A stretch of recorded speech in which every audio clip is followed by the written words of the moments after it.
عام الفیل کا مشہور واقعہ، ایئر آف ایلیفینٹ، اس کا مطلب کیا؟ اب آپ اس کو ہیڈنگ کیا بنتی ہے؟ ہاتھیوں والا سال۔ تو عام الفیل کا جو ایک فیمس مشہور ایونٹ ہے، واقعہ ہے، اس کے بارے میں بات کریں گے۔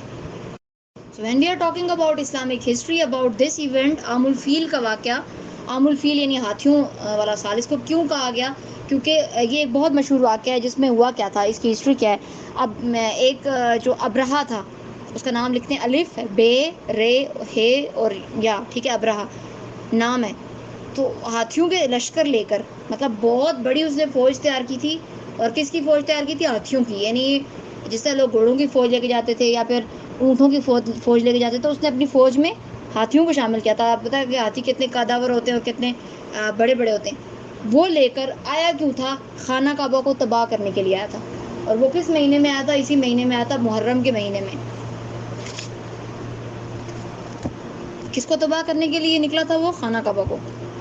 اب یہ سب تھے کون؟ یہ سب حبشی تھے۔ یہ جو ابرہا والا ایونٹ آپ کو بتا رہی ہوں کہ جب انہوں نے حملہ کرنے کے لیے آیا تھا تو یہ حبشی تھے۔ اور حبشی آپ کو پتہ ہے قبیلہ ہے، تو ان کے سردار کا نام جو ہے وہ ابرہا تھا۔ اور یہ کہاں پر تھا؟ یہ یمن پر، یمن آپ نے نام سنا ہوگا جگہ کا، تو یمن پر یہ قابض تھا اور وہاں پہ حکومت کرتا تھا۔ اور اس نے اپنے ایک پوری ہاتھیوں کا لشکر تیار کیا اور پورے جو حبشی ان سب کو لے کے اس نے خانہ کعبہ کو ڈھانے کے لیے 60,000 کا لشکر جرار، 60,000 آپ کاؤنٹ کریں نمبر کہ 60,000، 60,000 کا لشکر لے کر آیا۔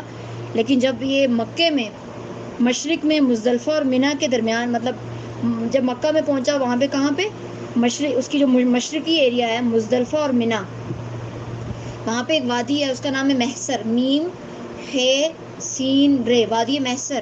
وہاں پہنچا اور مکے پر حملہ آور ہونے کے لیے تیار ہو گیا۔ تو پھر اس وقت کیا ہوا کہ اللہ سبحانہ تعالیٰ نے اس کے لشکر پر ایک جو چڑیاں تھیں ان کا جھنڈ بھیجا تھا۔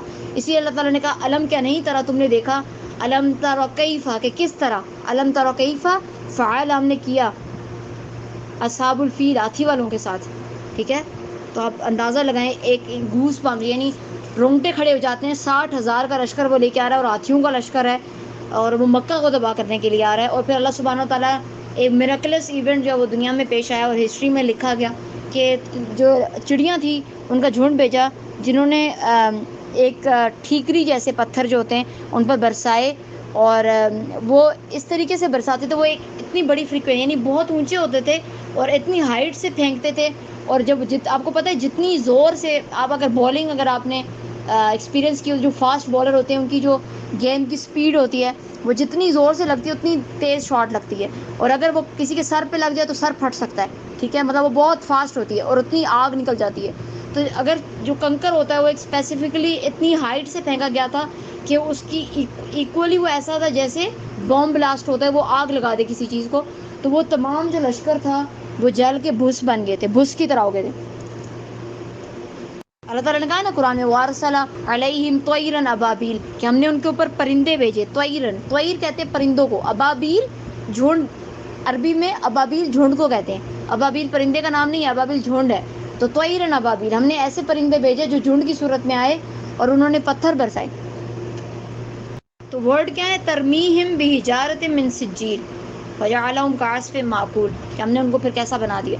تو یہ جو واقعہ ہے محرم کے اسپیسیفکلی جو ٹائم چل رہا تھا وہاں پر اس کی وقت میں اسی دوران میں پیش آیا تھا اس کے تھوڑے ہی ٹائمنگ کے بعد، یعنی کچھ وقت کے بعد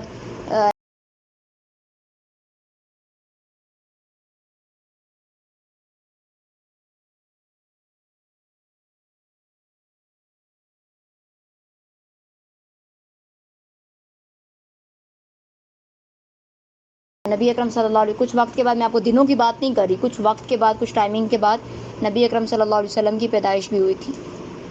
یہ کوئی 55 یا 50 دنوں کے بعد نبی اکرم صلی اللہ علیہ وسلم کی اس کے بعد پیدائش ہوئی تھی۔ اور اس وقت جب یہ واقعہ پیش آ رہا تھا تو اس ٹائم حضرت عبد المطلب ہوتے تھے، وہاں مکہ میں سردار تھے، اور ان کو آپ کو پتہ ہاشم کہا جاتا تھا۔